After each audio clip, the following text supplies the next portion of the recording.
prolific speaker, and he does go all around the country. He's continually on the road giving lectures. He goes abroad a lot, and he's written loads of books, not just this one, but books about the truth agenda, conspiracies, and also things on folklore. So we're going to have a fantastic presentation by Andy this morning. He's always brilliant. Give him a really warm welcome, Andy Thomas. Good morning, everybody. Thank you for coming. So what we're seeing here is an image from a television series that some of you will be aware of, and if you are not aware of it, I highly recommend it. The Prisoner was a kind of a cult TV series, and it was made in 1967. And yet, if you watch it today, it is alarmingly prescient. It was phenomenally made, even for the time. It was all filmed on 35mm. It still looks like it was made yesterday. And if you've never seen it, I advise go and get the box set, because never has this been more relevant. Patrick McGoohan was an actor and a writer, and he devised the whole series. And it's about a man that clearly was once a secret agent, but then he decided to resign. And the day that he resigned meant that he was abducted by the powers that be and taken to a mysterious village. And the symbol of the village was the penny farthing. It was like a sort of an ironic comment on progress or lack of progress. And the village that he's taken to, well, on the sort of the surface, it's idyllic. We have people dressed in jolly costumes. They're all living very sort of happy, jolly lives. There are parades. There are sort of festivals. There's even a newspaper. You can find out what's going on in the village, as it's known. They have elections. You can stand for election. You may even be elected. So on the surface, you think, well, this sounds like a marvelous place to be. But of course, that is only the surface. The elections are effectively rigged. It doesn't really matter who you vote for. You will get the same result at the end of it anyway. And underneath all this ideal is coercion, is torture, is mind control. And under it is a living nightmare from day to day. And most people in the village go along with it because it's easier to go along with it. They're mainly political prisoners of some kind or another, but they are, if you like, there because people want information. They want to know why number 6, who is Patrick McGoohan, why he resigned. And so everybody there is being held because they have knowledge that could be useful to people on the outside world. There is a mysterious elite that runs this village, and a mysterious number 1 at the top. You'll have to watch it to find out who number 1 is. But the point that I want to make here is, if you watch it, what you get the strong sense of is of the loneliness of knowing what is going on. So number 6 can see exactly what is going on. He can see the coercion. He will not go along with it like the others do. He refuses to put on the jolly costumes. He fights. And of course, by fighting, he makes his life a little bit miserable. And he's alone. He's shunned. He's forever having to be pushed to the fringes. And I think that's a feeling that some of us here might be familiar with. Because those of us that have known for a long while what is clearly really going on in the world, we have been marginalized for a while. We've always been pushed a bit to the fringes. And this is the symposium as it was some years ago. We're 29 years old. Isn't that amazing, right? This is the big 3-0 next year. Now, if you're new to this conference, we were set up originally to investigate things like the crop circles that were then inspiring people so deeply and breaking out left, right, and center everywhere. But of course, it soon grew, and then there were people interested in the UFO side of it, in the psychic side of it. And the ideas that were welling up from the crop circles, they were something which inspired people very deeply. There was a feeling that they would herald a time of change. And they did. Can we argue with that? I don't think we can. But there was also perhaps a belief that all the ideas that we were propagating at this conference, and of course all the other ones like it, would eventually go mainstream, that there would be a critical mass reached where all of these ideas would reach the world. And for a while, it was going in that direction. Have a look at the technology on the left there. Look at that, all the desks and all the things. Today, all of that is run from a single machine, in effect. That's how far the world has moved on in 29 years.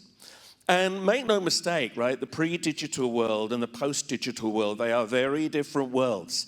And, I mean, the genius of the technology is something fantastic. And it offers dreams and nightmares, of course, as all new things do. But it also means that people have changed. And people's ideas of what is acceptable and what is not acceptable to express in public, that has also changed. And that is something which today is affecting us very much. And when I say us, you know, those of us that move, shall we say, in the alternative realms. You heard briefly about the book, The Truth Agenda, earlier on. It has its anniversary, by the way, this weekend. 10 years old this weekend. If you've never read it, it was written in the Obama administration years. But sadly, it also turned out to be, again, rather prescient.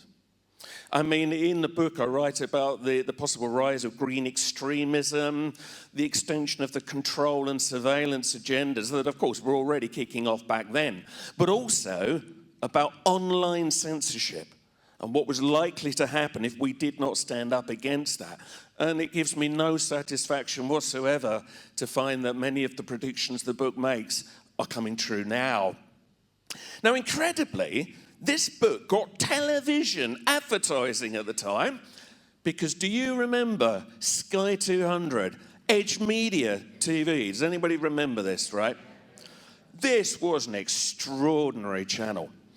Edge TV, if you never watched it, it was this kind of funny little Sky channel that if you were just flicking through the channels late at night, you'd come across, and there would be David Icke, and there would be people talking about conspiracies and mysteries and the alternative realms with virtually no censorship at all. And incredible people like Alex G, who has stood on this stage, did enormous amounts of work in trying to spread these ideas. Poor Alex is a man fighting cancer at the moment, but he's one of the great unsung heroes of the truth world, and I pay tribute to him. But in the days of Edge Media TV, you could actually advertise things like this. It was incredible. It spread the word. The truth agenda got read by an awful lot of people.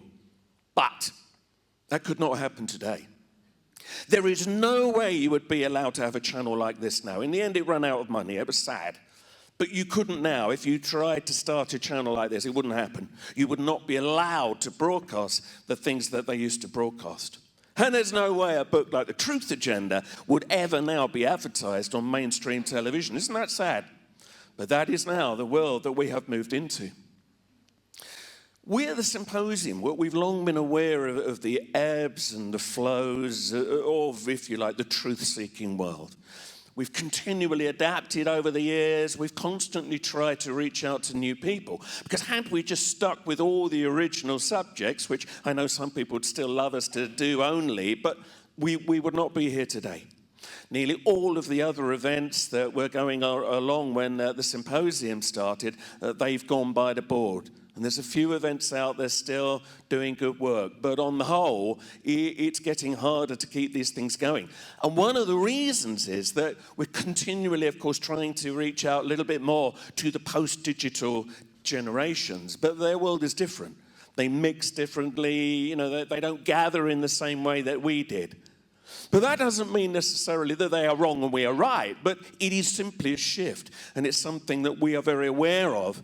And if we're going to survive into the future, we're going to have to continually think about what we are and what we represent. And moreover, who speaks for us? And this is a serious issue. Now, I was chatting to my son. He's in his mid-20s. He's a very astute chap. And I was talking to him about why do you think, like, your generation, you know, would be much less inclined to come to the Symposium? Bear in mind, I was in my 20s. And there was a whole gaggle of us in our 20s, believe it or not, when the Symposium started. And yet I would struggle to imagine that happening to the same degree today, which is, I think, a shame. But we all got older, didn't we? None of us are getting any younger. And getting those new generations through is more tricky. So I said to him, why do you think that is? And he kind of was thoughtful for a second. He said, well, yeah, but If you look at what my generation spends its time with, it's very logical. I mean, just take a smartphone, you know. It works by logic. You press that, it does that. You do this, that happens. It's kind of either or. And he said, we move in a logical way. What you are talking about is perhaps too remote to this generation because you're looking at the spaces in between, right? The digital world runs, if you don't know, and I've mentioned this before, on a system of ones and zeros. It's binary. Maybe when we move into the world of quantum computing, which we will, that considers more the spaces in between to get a more sort of a quicker calculation. And maybe that will change the mindset. But at the moment, it's absolutely either or.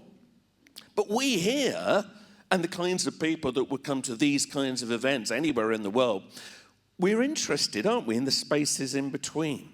In the notion that there might be places that connect to others, there are portals, the notion that there is something that is not necessarily solid, it is not absolutely determinate, that it will be a universe eventually where you realize that everything is fluid, where it isn't just either or. And the embracing of that, the belief that actually we could expand and be all things at all times. You know, that's something that was very much rooted in the New Age movement. And there's no question that events like this very much came out of the New Age movement. And a word built up around this world. And that word, which I'm sure you'll all be familiar with, that we've been using for a few years, is alternative. Now, I know there are some people in the truth-seeking world who have long objected to that word because they say we're not alternative, we're as mainstream as the mainstream, it's just that they don't want to acknowledge it. But nonetheless, this word alternative, it's become a useful kind of quick buzzword to use.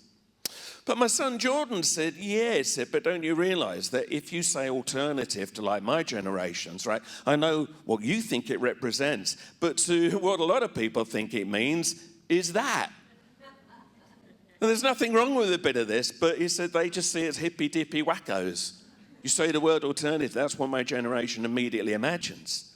And it really hit me between the eyes. I thought, my God, he's right, isn't it? In my head, I have a definition of what alternative means. But it suddenly became clear, yeah, that probably isn't the perception at all outside. And we're now going to think twice about using that term. And I realized perhaps it's become tainted, but also perhaps it's become deliberately tainted. Allow me to explain. So, I mean, the generations of the post-digital world have been brought up very much with science drummed into them. And there's nothing wrong with science. Science is marvelous. I'm being lit by science now with lights we couldn't have dreamed of 29 years ago. Science is wonderful.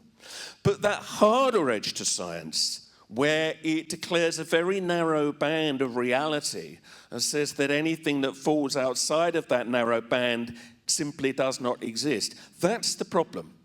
And that can, of course, edge into scientism. If you say the word scientism to a scientist, by the way, they get very defensive. But all right, let's just call it hard science, right? But the children are being brought up to believe that if science says something, it's real. If mainstream science doesn't say it's real, then you don't even go there. You don't even look at it. And that conditioning, those years of conditioning, are now having their effect. And we're very much seeing that come through. And that means that all the things that we stand for are becoming something to be pushed out of the circle. We, in more ways than one, are becoming the fringe, but no longer in a good way. And what's happening is that anything that is perceived as being not on message is just being pushed over there, where it's not just seen as a quaint little sort of bunch of loonies, which is, I think, how we've been gently treated over the years. Suddenly it's changed. We are now a danger. We are actually threatening rational society. And that's a big change. And make no mistake, this is happening, by the way. Because it would be very easy to dismiss some of the things that I'm about to say to you now as just kind of conspiracy paranoia, but I will demonstrate to you that it very much is not. Because now we live in a world of Tina. Let me introduce you to Tina. Tina's everywhere these days, and I'd like to thank David Duval for pointing this one out to me. And Tina, of course, stands for There Is No Alternative. We now live in a world where there is no alternative, according to the mainstream. You don't bother to look over there or hear what the loonies are saying, because that doesn't actually have any validity. And don't even give them the time of day. Exclude them. And this is now happening very dramatically. The internet has been a phenomenal tool, make no mistake. Oh yeah, there's dross on the internet, but there's dross in libraries. There's dross on the shelves of W.H. Smith. Go and have a look later. The internet does, or has, contained a lot of knowledge. Not all of human knowledge. There's a lot of lost knowledge that's still never been digitized. And that's something worth bearing in mind. When people tell you the world's knowledge is all on the internet, it isn't. It isn't. There's a lot of stuff that's never yet appeared there. But it certainly offered a window in the last couple of decades into a way of having conversations that you could not have had otherwise. So we gather here, we can go off into the cafes, and we can talk about all of this, and we can hear speakers talking about all of this, and that is marvelous. But it suddenly opened this up to the world, and it let a genie out of the bottle. And the powers that be, for a while, just didn't know what to do. Because suddenly, of course, people were talking about conspiracies and genuinely alternative information. And clearly, they began to feel very threatened by this. But guess what? They found a way to put the genie back into the bottle. They've done it. And it's actually happening now. And indeed, the last year has been the big sort of first step. The last 6 months especially, and even the last week, as I'm about to demonstrate, has seen a huge withdrawal of open conversations about things, because censorship of the online world is now gone through the roof. And what is disturbing me is how few people seem to realize this. Wake up. Because if we do not wake up, we're going to find that we are absolutely going to be shoveled out the door in the hope that nobody will ever hear what we believe or what we want to talk about. Allow me to demonstrate how this is working. So it all kicked off, and I know I've mentioned this before, but this is more crucial today, with the fake news invasion. Fake news has been the biggest gift to the powers that be that we have ever had. Fake news, of course, enabled the authorities to say, right, look, people are putting out fake stories. And of course, sometimes they do. But then they extended the boundary into very blurry areas where anything that did not support the status quo was described as fake news. And now, because of course there have been extreme cases of fake news that are not good and probably did need reining in a bit, but they've used it as the catch-all net to say, actually, let's take away all fake news, i.e. everything we believe. To the outside world, our beliefs, the kind of speakers that we have here, it's all fake news. There's nothing to even be listened to or considered anymore. The aim, I believe, is to take us back to this state of being, where you had the TV, you had the radio, and newspapers. And that was how you got your knowledge. The online world, of course, then created a new conduit. And for a while, they didn't know what to do. They didn't know how to control it. But of course, looking back, and now it seems so clear to me, the minute they realized that everything, more or less, was now flowing through one conduit, i.e. the online world, all you have to do is control that conduit, and you can turn the tap off. And that's exactly what they've now done. And even in the last few weeks, as I say, they are smashing the internet metaphorically in a way you would not believe. And you'll only find out when you try to use the internet now to find out about all the things that we like to find out about. Because they are trying to shut any alternative voice down. Tina, there is no alternative. Let me show you. Okay. So let's just look at a few things that have happened in the last year, but as I keep stressing, even in the last few weeks, right? So number one, YouTube. For a while, YouTube was brilliant. You could look up any subject and somebody would have put up a video about anything. And we had a voice and you could hear about everything, a conspiracy theory, a new alternative view. Now look for them today and you will find that certain videos are simply vanishing. Or if they're not vanishing, you will only find them if you know exactly where to look. And this is not an imagination, I will show you in a minute the announcement of that policy. Advertising, right. Of course, YouTube it's a corporate business. It needs to make money. So all the adverts that you get around the side or that come up when you're watching something, that's how YouTube works. But of course, when various atrocities started to happen and they got associated with the conspiracy world, all the advertisers said, I'm not supporting that. I don't want my advert on that page. And that created a difficult problem. We ourselves, so we have been putting out our videos over the last couple of years on YouTube. You need to monetize it, i.e. get a little bit of revenue from adverts, or you can't afford to do it, okay? Because you have to pay people to do this. It doesn't happen by itself. Now, you can't monetize anything seen as even remotely conspiracy related. So that means a lot of the companies that have been sharing this, they can't do it anymore. They can't do it for nothing. Some try to, but not on the scale where you're going to get the viewers you need to get the message across. And the big one is, when you look at YouTube, the recommendations down the side of other videos to look out for have changed dramatically. So if, say, for the sake of argument, you put in something about a conspiracy, right? Okay, it's a conspiracy, right? If you put something down the side, you put something in and you looked up a video, you could be guaranteed that then down the side, a lot of other very similar material will be shown to you and would be recommended as something else that you might like to look at. Right now, look at the side of the YouTube column. You won't. What you will get is either just mainstream junk or debunking. Debunking especially. So they recommend all the videos, right, that tell you that what you believe in is bonkers anyway. It's fantastic, and it's meant that it's destroyed the business models of a lot of alternative types who've been trying to share this information. Because unless you know the exact URL, i.e. the exact web address of that video, you won't find it. And that's the other thing. You go to search for it, and a lot of this stuff's been taken out of the search engines. Everything's controlled by algorithms now. So, the internet's controlled by basically AI. That's been told to show certain things in certain places.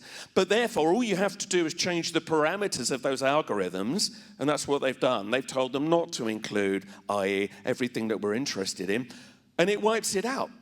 Unless you know the exact places to go for this information, you simply will not find it anymore.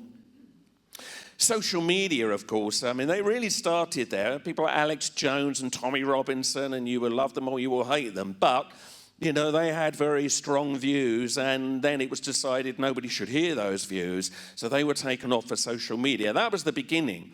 But what I think had not been anticipated was that then they would actually start to target the videos elsewhere. And I believe eventually the websites themselves will be targeted, as I will show you in a minute.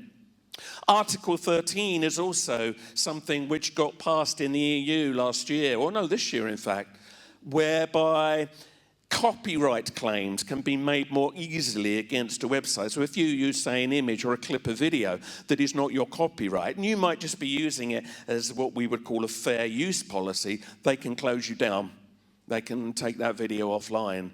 And we haven't yet seen the full fruits of this, but they can also say, copyright claim. Several times our videos for the symposium have vanished off of YouTube and say, somebody's made a copyright claim. It's all nonsense. There was no copyright claim, and we had to then send them evidence that we were giving our permission for this to be used and that to be used. And in the end, of course, the more they do that, the more uphill it becomes to keep it up there. And you might think, I'll read a book instead then. Well, even that's now becoming a problem. Because Amazon, and let's face it, that's now where the majority of people buy not only their books, but many other things besides. They are banning books. Yes, they are now refusing to sell certain titles. So we live in a very, very serious age. And let me show you that I'm not making this up. So it was actually announced, it's not like they're doing it without telling us, just a few months ago. If you can't read there, YouTube vows to recommend fewer conspiracy theory videos. Site's move comes amid continuing pressure over its role as a platform for misinformation and extremism, i.e. us. Yes, they brand all of it just into the same lazy box. And Vimeo That's a platform we've used in the past. So that's another video platform. Just this week, announced it wanted all conspiracy material removed. You had until July the 26th. If you didn't remove it, they would remove it. So now we're beyond that. Okay, to begin with, they listed a few things that they didn't like specifically. But actually, when you then read their new policy, it means anything conspiracy or even alternative, really, within certain parameters. And let me show you what YouTube had to say about this. So this is a report about the new YouTube rules. It said the company did not provide a clear definition of what it considers to be harmful misinformation. Well, that's useful, isn't it? Because that leaves it worryingly blurry. But it said that some examples were, quote, videos promoting a phony miracle cure for a serious illness. Well, that's relative, isn't it? Depends what you believe. Claiming the earth is flat, but they've always got to get that in, haven't they, and associate that with everything. Or making blatantly false claims about historic events like 9/11. What is a false claim? It's funny, they know, don't they? They must know what the false claims are and what the real story is. But let's go on. The changes will also affect borderline content or videos that come close to violating the company's rules for content without technically crossing the line. Now, I want you just to think about that for a moment more, right? You don't have to technically cross the line they put in place now to be removed. Do you see the impact of that? So in other words, don't even go near the boundary, you're coming off if you do. And that's exactly what's happened. A YouTube spokesperson did not provide additional details on what it would consider borderline content, well, funnily enough, and said that the company did not have statistics on the extent to which users discover videos through the recommendation feature. That's a lie. They know absolutely everything about why people are watching and where they're watching.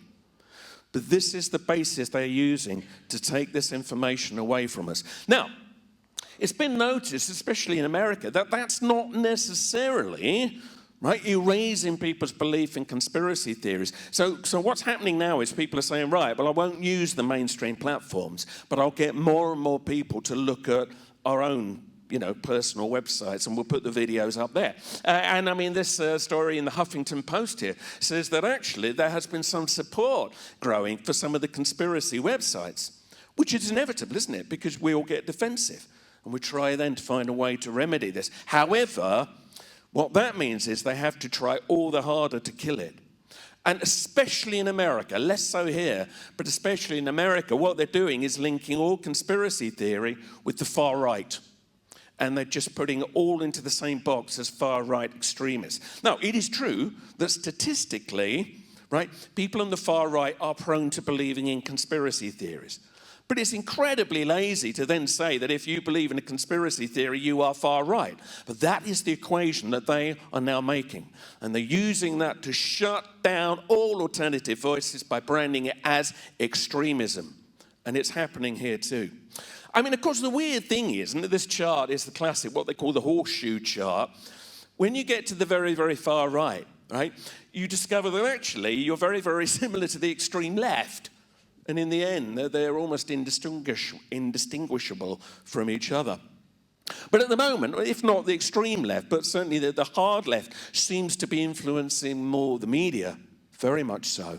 And we are being put into a box which is called the hard right, which I'm sorry, this is simply not true, but that's the equation that's being made. And what it's doing is creating incredible polarity and divisions, right? The whole Brexit mess is a result of self-serving and no vision, and I'll talk about that another time. But there's a lot of unpleasantness in the nation, and even around the world now. People feel emboldened to be as critical and as rude as they want to be in some circles, and yet not in others.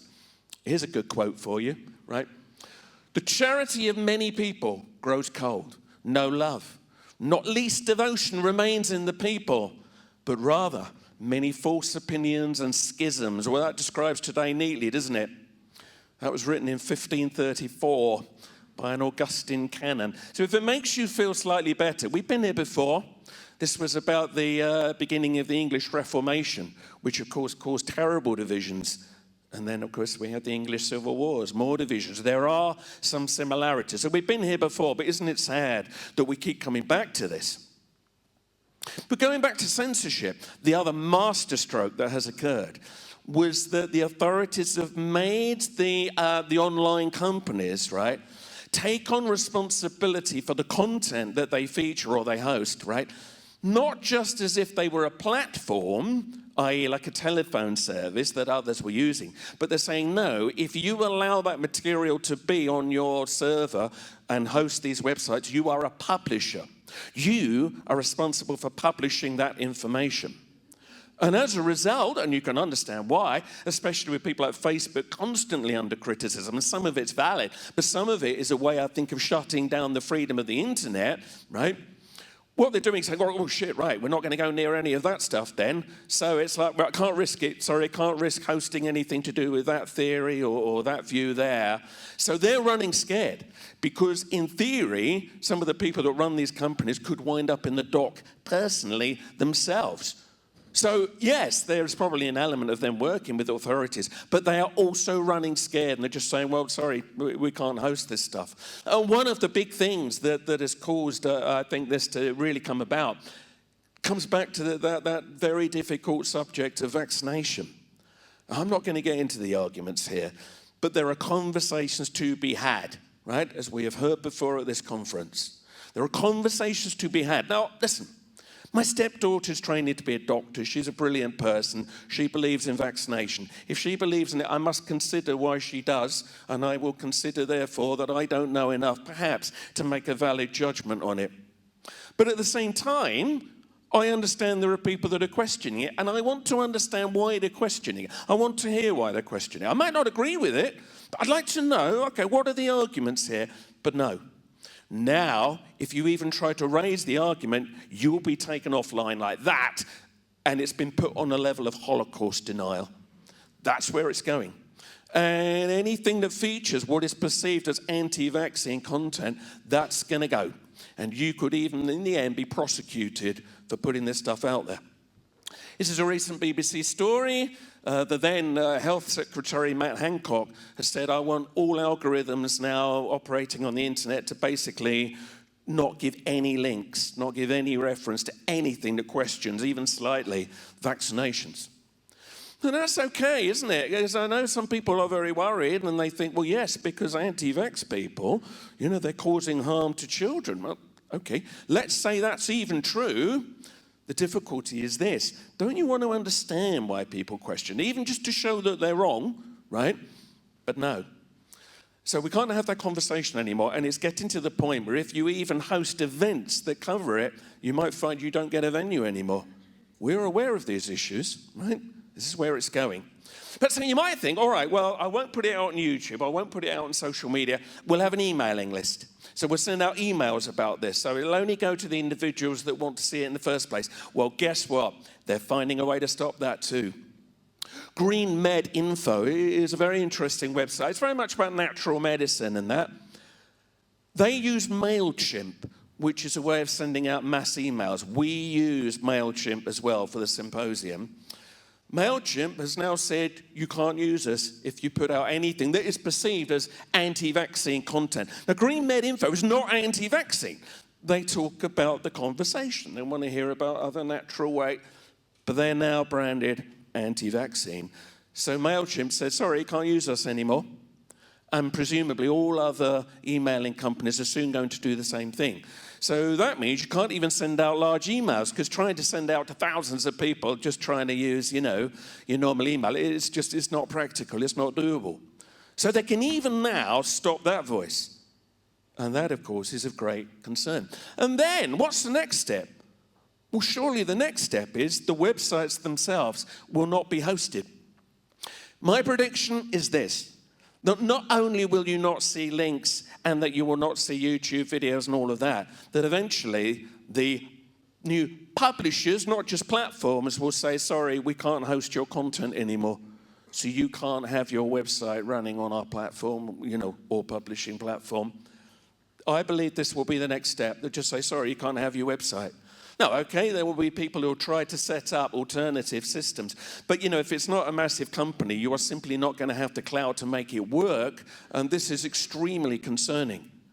And it will push this stuff to the dark web, which of course is full of horrific stuff. And that's where it'll have to go. We'll wind up with the grey web, because it will be the only place you can find it, but it won't be publicly available.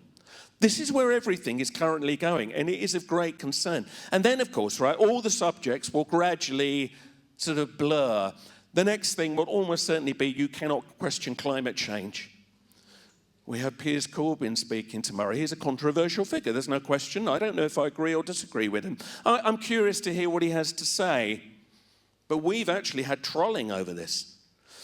We've not really had this before, but it's funny, we've really noticed in the last, certainly a little bit last year and this year, people are actively, it's not just saying, well, look at those idiots. They're actively being very aggressive on social media. And again, that's us, anybody that thinks like this being pushed to the fringes. If you ever would like to go onto our social media and put some nice comments on, by the way, that would be very lovely of you. I encourage you, because we need to show that actually there are people beyond the trolls. But this is telling, and it's certainly now climate change, whatever you think about it, you know, let's just still have a few conversations. But no, apparently you can't anymore. I mean, something that's been bubbling up also for a long while is not being able to talk about 9/11. A US senator has said 9/11 should be like Holocaust denial. There are proposals to make it illegal to voice that view. But effectively, that's what's happening anyway. Because as you saw from the comment from the YouTube policy people earlier on, they consider this false information. Right? If you don't go with the official story now, you are a pariah.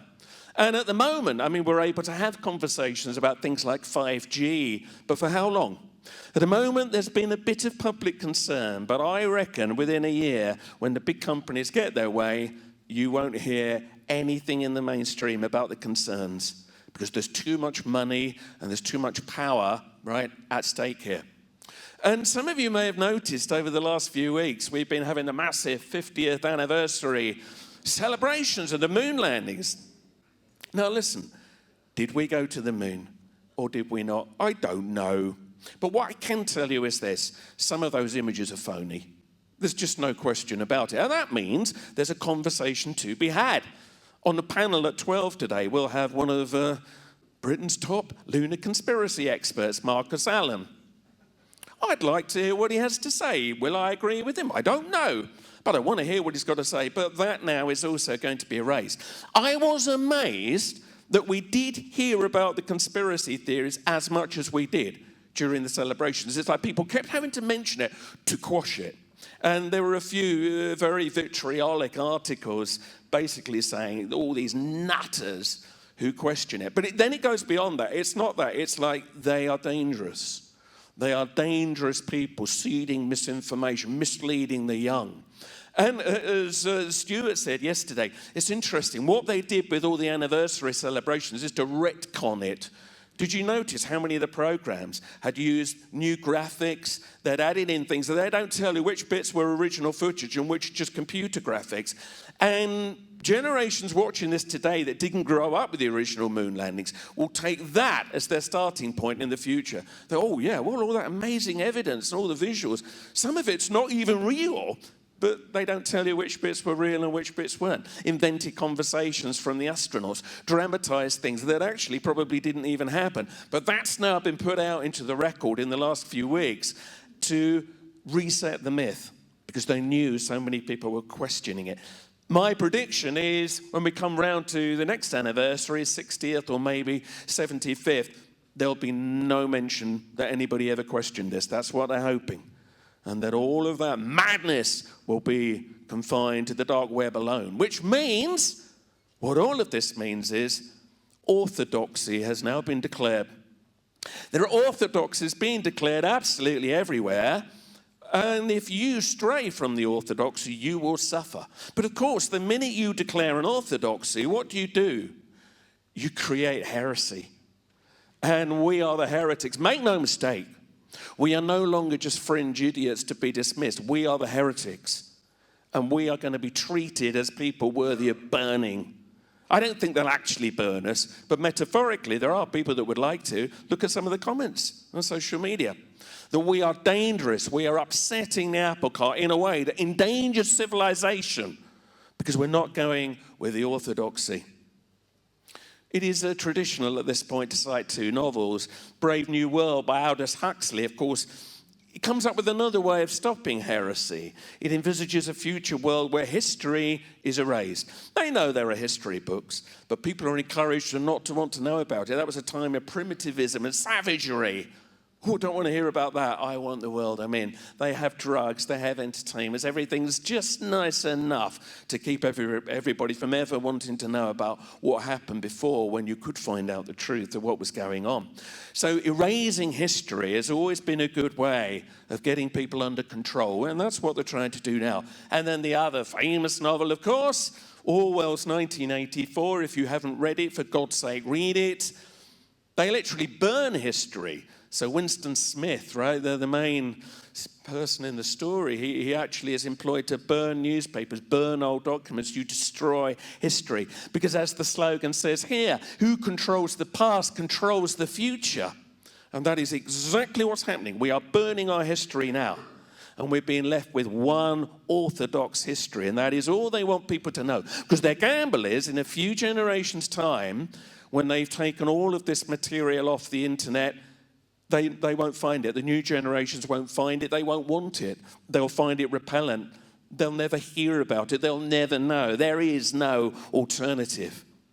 And Orwell, of course, pointed out that what was likely to happen would be a new form of communication, newspeak, which is where the language is denigrated, right? Words get whittled down until people are having to speak in very basic ways, in very kind of controlled ways, that actually makes it impossible to express dissent. And as one of the characters in 1984 says, don't you see that the whole aim of newspeak is to narrow the range of thought? In the end, we shall make thought crime literally impossible because there will be no words in which to express it. That is happening. And it's happening now, don't you see? As the character says. It's happening now. Denigration of language is everywhere, isn't it? And they always say, well, it's a natural cultural shift. No, I think some of it's being forced. Let me demonstrate what I mean. Okay, you think I'm going mad here? Have you heard about Microsoft's new inclusivity tool? You heard about this? Okay, so you know when you're typing and then you go to spell check, or sometimes it will correct your grammar, yeah, as you're typing. Okay. So now they're bringing in a new tool that's decided it wants you to express things in a certain way. So just say you were writing a story or an essay and you decide you'd write that old thing about a policeman. Right, there's a policeman and he's walking down the road. But now the new inclusivity tool, before your very eyes, just after you've written that, will transform it and it will become police officer, gender neutral, you see, and other terms like that. So you will try to write something and it will correct it. Now, some will say, well, yeah, but there's a tick box in your preferences. You can untick the box. How long before that tick box vanishes? And actually, there's no way to change it. Have you not found already when you're using Word, it tries to make you say things in a certain way? And I get quite annoyed. I say, no, I want to say this in my way, not the way you're telling me. How soon then will you decide you're going to write a very kind of angry article about the state of the world? And let's say you write, online censorship is the work of a controlling elite who oppose human freedom, yes. And then, before your very eyes, it changes into wise guidance is always offered by kind authorities who want what's best for us. I can see that actually happening. I can actually see that, where it will be impossible to even type dissent, never mind express it in language. Do you think that I'm going too far? Bear in mind, I mean, most programs like Word are operated now from the cloud. The cloud is a nice thing in a way. You can be anywhere in the world and you can access your documents. But it's also a dangerous thing because it means that if that cloud suddenly vanishes, you've lost everything. But beyond that, it also means they have, in effect, control of your information and control of how you express it. So the current issue of Microsoft Word, you don't get a disk, which you can reload if your program goes down on your computer. I am licensed to use it. It's an online program. And sometimes Microsoft, it updates itself, doesn't it? And sometimes it takes away features that I used to like, but I can't change that. We have things like Alexa, don't we? Anybody here got an Alexa where you say, Alexa, turn the lights on? No? Good, very wise of you. Oh no, we've had a couple of people. Well, remember this. Microsoft have now admitted Alexa is recording every conversation, and it is transmitting that back to wherever their central is, because they say that helps develop the artificial intelligence. Take that one thing further then. So you're typing away. What makes us think that Microsoft's not seeing everything you type and keeping databases? And when people start typing things that are dissent or heresy, in the end, one day you get a message saying, sorry, we can no longer enable you to use Microsoft Word. Sorry, because what you are typing is heresy. I think that's very, very possible. Maybe not this year, maybe not next year, but somewhere down the line. And given that, at some point, you might want to invest in one of these. It's a thought, isn't it? Or you're going to have to get someone to hack you some software where it's not connected to the cloud. So this is where we're going. Now, listen, our thoughts have long been policed. I've talked before about things like Snopes.com that will sort of tell you whether it thinks a website is genuine or not. But there's a new tool you may have heard of, Microsoft NewsGuard. So if you're going to access a website, but you think, well, as these days we have to, is this fake news or is this real? You can filter the website through NewsGuard, and before you open the website, it will tell you whether it likes it or not. So a lot of people made some fuss about this in the media recently. The Daily Mail, the good old Daily Mail, right? Look Daily Mail up in NewsGuard, and it will tell you, proceed with caution. This website generally fails to maintain basic standards of accuracy and accountability. Right, so that's telling us, isn't it? Now, maybe that's even true, but do you see what I mean? Now, that suggests there is an orthodoxy where they know what's real and what isn't real. Yes? Would you like to meet the team of people that are, if you like, the board of governors for NewsGuard? Because when you read the list, it's ever so interesting. Here are the NewsGuard Advisory Board. Tom Ridge, First Secretary of Homeland Security in the George W. Bush administration. Richard Stengel, former editor of Time, okay, but also Undersecretary of State for Public Diplomacy in the Obama administration. General Michael Hayden, former director of the CIA. Well, now, they'd never say anything misleading, would they? There's somebody else, somebody from the Clinton administration, somebody former speechwriter for Condoleezza Rice. Well, she never said anything that wasn't untrue, did she? Never. And a couple of magazines tacked on at the end. These are the people that are policing our thoughts and telling us what's real and what isn't. I mean, do I need to say any more? This is the world we're moving into. What I find incredible, though, is we're so quick to point the finger at other countries. I mean, China has serious human rights issues, as we know, and we hear about them. But then in the same breath, right, we tacitly support them, don't we? We invite them over, we roll out the red carpet because we're desperate for the trade.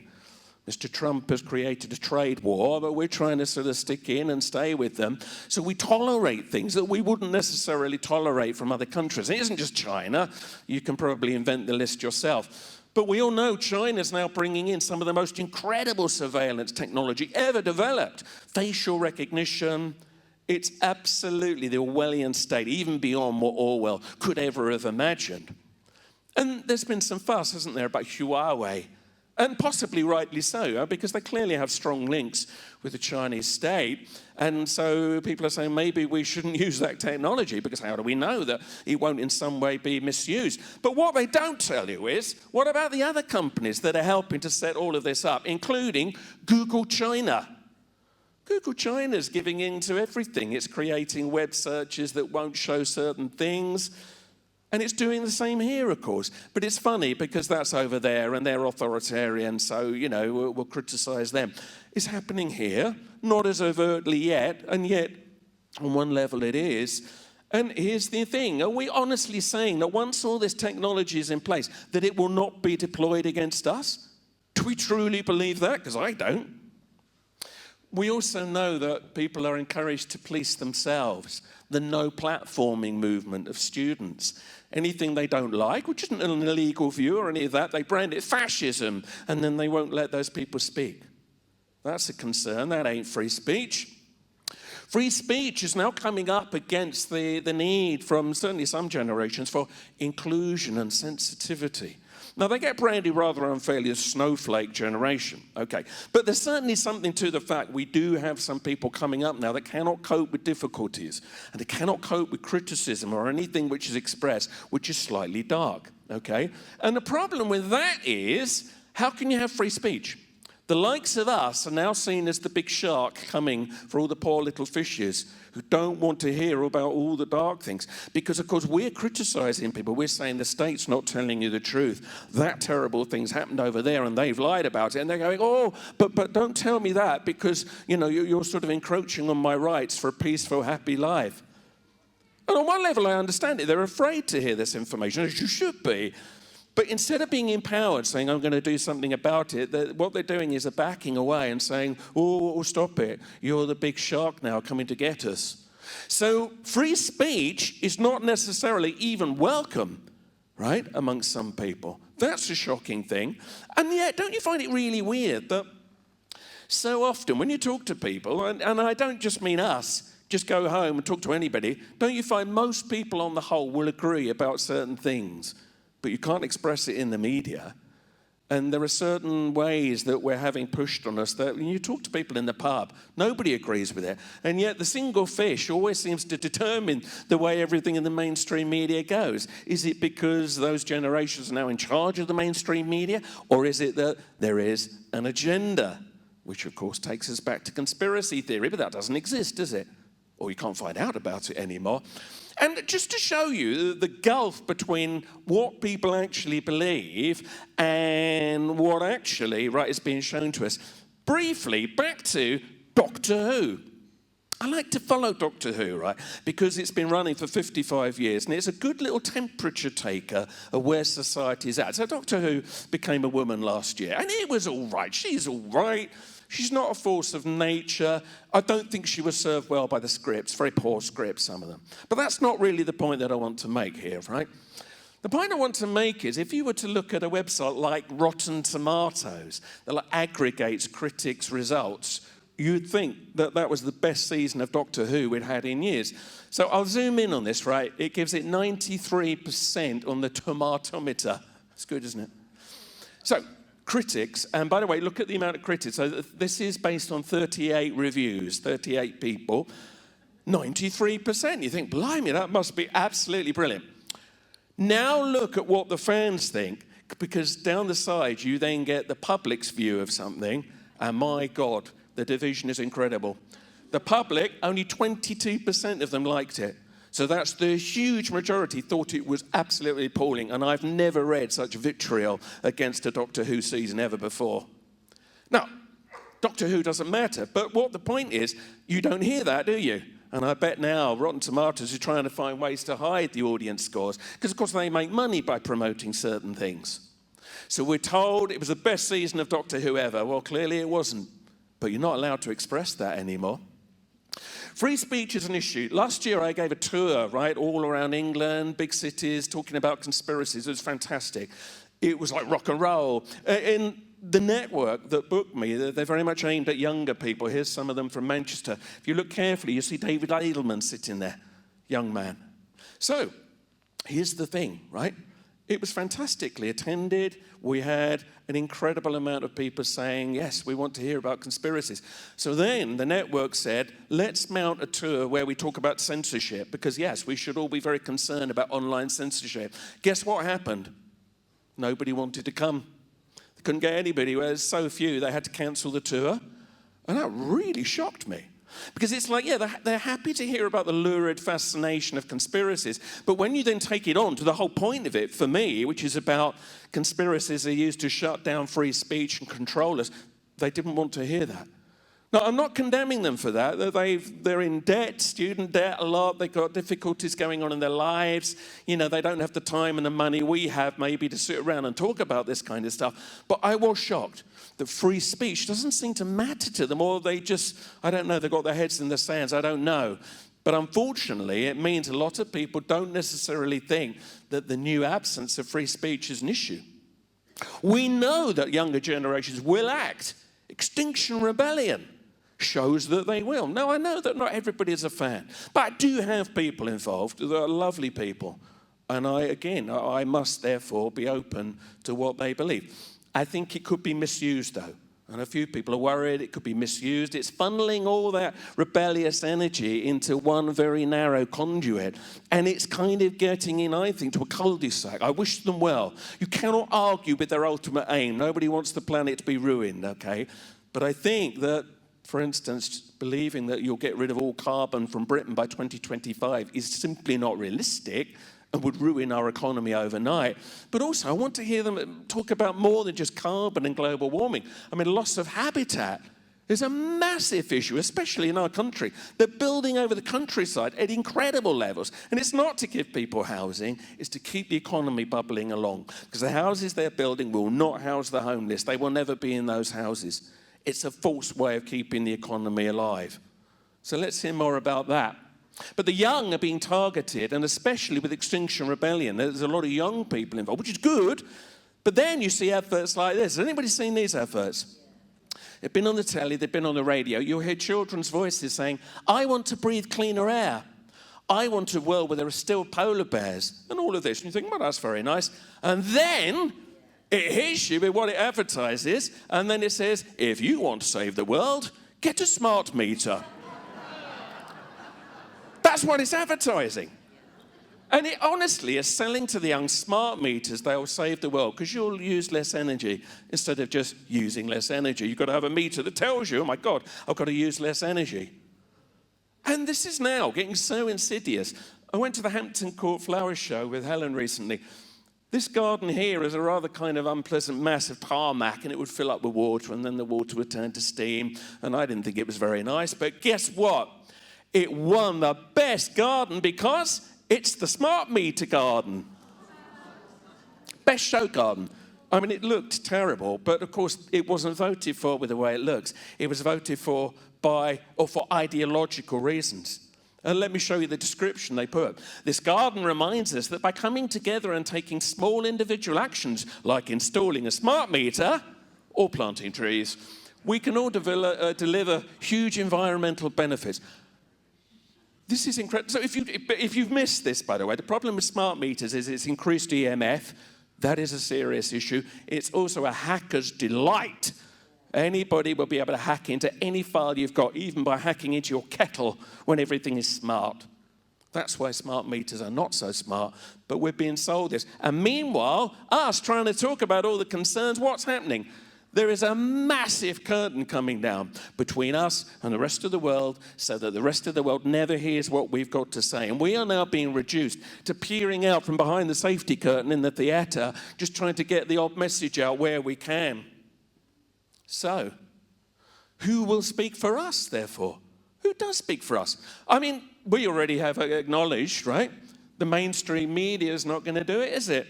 I mean, the mainstream media has never truly spoken for us. So, I mean, even, before all the online censorship, listen to Radio 4. If they talk about anything conspiracy related, they will never have the actual people that believe in the conspiracies, only the debunkers. It's long been closed to us. But of course, then there was the hope that the internet would liberate us. But as we've already seen, well, that's now being smashed before our very eyes as a tool for what we need.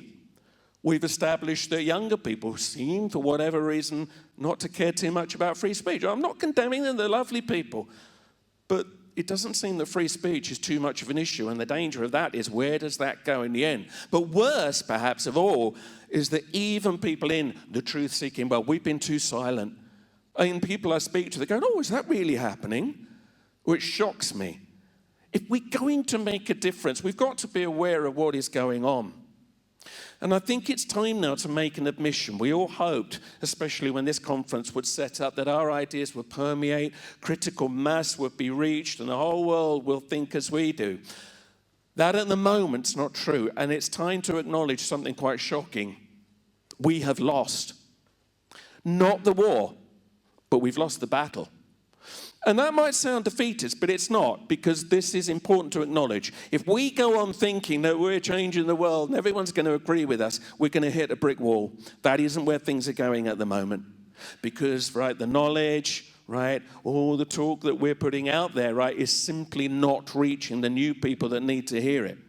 And the minute that we acknowledge that we've lost that battle, we can start then new strategies. Just carrying on like this, thinking the world will change without an extra effort, it's not going to work. And people will look back to these times and say, what did you do when all of this freedom and knowledge was taken away? Make no mistake, we are at war. It's not a war that we wanted. It's not a war that we chose. We are at war. And it's a war to even be able to express ourselves. Just that. And there's this famous poster used to say in World War I, Daddy, what did you do in the Great War? And clearly he didn't do a lot. We mustn't fall into this. We mustn't. We need to understand who speaks for us, because the pendulum will swing back. Make no mistake, it will swing back. Nothing lasts forever. Remember, at the moment, we have generations rebelling against what went before. You might not think they're rebelling, but of course they are, right? I grew up in the mid-60s. Rebellion was everywhere. The hippies, flower power, and many of us here either went through that or are products of that. But of course, you don't do what the earlier generations did. So the new generations are generally more conformist, right? We've seen how they view us. And they are rebelling against rebellion. That is their rebellion. So, yeah, that's old stuff. We don't do that. That may change. The pendulum will. It will swing back. Make no mistake. And I mean, one thing we like to talk about here, which is another heresy, is astrology. Utter rubbish, dark age, dangerous nonsense, but it works. Statistically, it works.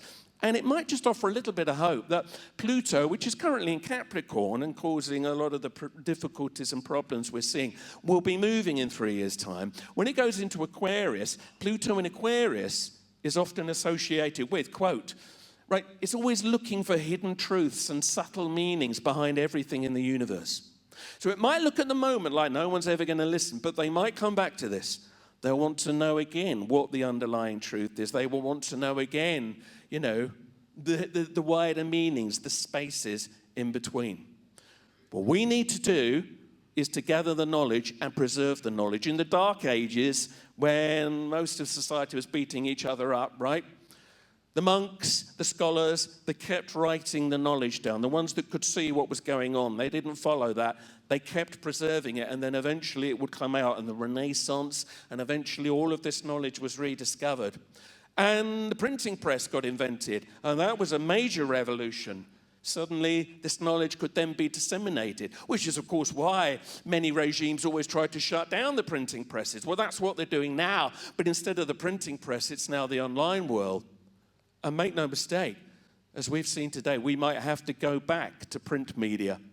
This is a little zine that started up recently because they've realized the internet's no good for this material anymore. It's too easily censored. So they've gone back to printing it, the information. Look them up, right? It's a great little zine full of all of the stuff. And of course, we have good old Nexus magazine. Nexus support us, we support them. Why?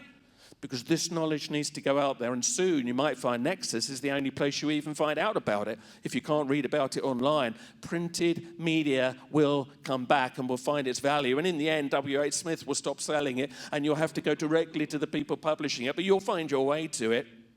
And then in the end, well, maybe they'll start burning it. Fahrenheit 451, of course, is a famous book which envisages a world where books are burned. Now, I don't think it'll go quite that far. But actually, the end of this book offers us another way forward. When it becomes clear, right, that this knowledge is going to be lost, you have gatherings, secret gatherings of people who memorize whole books in their heads. They eat and drink on the go, and they recite, and they constantly keep the knowledge circulating so that it exists in spoken word, if not in a book itself, so that that knowledge is preserved. And that is what we need to do. If you're wondering who speaks for us, it's us now. Don't look to the outside. We have to. And the knowledge that we've gathered here over the years must not be lost. Do not despair. That wheel will turn. The pendulum will swing. And we need to make sure that all the things we've gathered are not erased, which is what the mainstream's hoping. We need to keep talking. Go for it. Keep talking. Don't feel just because we're being shut out and described as a dangerous fringe that you shouldn't talk about it. You need a bit of bravery. Keep challenging, right? If you don't, right, they have won again. But okay, they've won the battle that we were talking about, but we don't want them to win the next battle, do we? They cannot take this knowledge away from us if we keep preserving it. And I've got an alternative to Tina, right? So instead of Tina, there is no alternative. How about a new one, which is FFS, right? FFS, for free speech. And I thought, yeah, actually, we could have an interesting little slogan, couldn't we? Where it's FFS, for free speech, for F's sake. If anybody wants to create that as a badge or a T-shirt, please do feel free. We're in a sunset at the moment, right, of what we've known. But it's, of course, therefore meaning we've got the night to go through, and then the sun will come up again. When it does, we need to be ready. Don't give up on what you believe in. Keep it alive, because it will be valuable, right? That's it. We are the keepers of this knowledge. Do not let it just be erased and burned up. And I understand totally that we will wind up feeling like the prisoner for a while, where we'll feel rather lonely, rather pushed to the fringe. But if you watch The Prisoner, you'll see the resoluteness of number 6. It's encouraging. He never, ever gives in. Check it out. So when you leave today, as I always say, right, don't just let it all just poof into the ether. What I've talked about to you today is real. These are not mad conspiracy theories. We've seen it's verifiable. It is happening. The powers that be do not want us to have the knowledge we have, so it makes it all the more crucial to preserve it. Do what you can, whatever that little thing may be. If you do nothing, you might look back and, like the guy in the poster, someone will say, well, what did you do? Do something, however small. Do your little bit. And if we do that, we'll make a difference. And I'll end with a little phrase that they used to have in The Prisoner, because, of course, they were all trapped in one little colony, which was, be seeing you. Thank you for listening. Thank you very much. Thank you very much.